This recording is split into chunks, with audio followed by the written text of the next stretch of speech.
Ze binnen er wiers mij in Burgum. Naast een fietsenwinkel en een kebabzaak hebben vlechtelingen nou ook een winkel met eten hierbenen. Ik heb lekker gehakt gehaald, runde gehakt. En natuurlijk lekkere kipvleugeltjes. Dus ik kan mijn gerechten vandaag weer maken. Kun je die net in een gewone supermarkt krijgen? Jawel, maar dit is halal, hè? En ik heb liever halal, als ik heel eerlijk ben. Verschillende soorten ries, halalvlees, speciale kroeren. Voor een soort mensen met een migratieachtergrond binnen ze onmisbaar op de etenstafel. Sommige producten alleen kan in deze winkels vinden. Ja. Zoals? Zoals soort vlees, lamvlees of sommige soort rijsten. En, ja. De Iranier Rahimi had de zaak opzet. Speciaal voor de bewoners van het Burgumer asielziekerscentrum.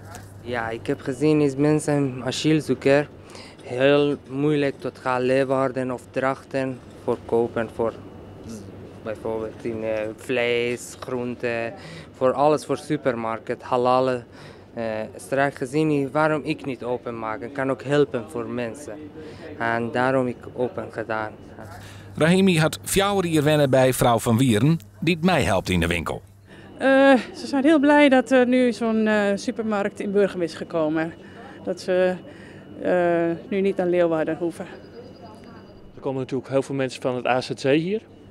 Er komen mensen van het AZC, maar ik zie toch ook heel veel echte Burgumers. Ja.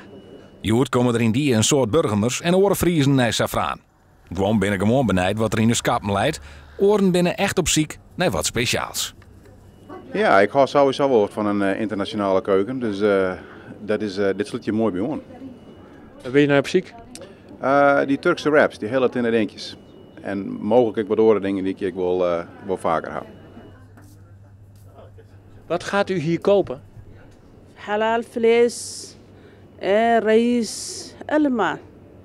Goedkoop. En u hoeft niet meer naar Leeuwarden? Hoeft niet. Nee. Het is goedkoop, dit hier op winkel.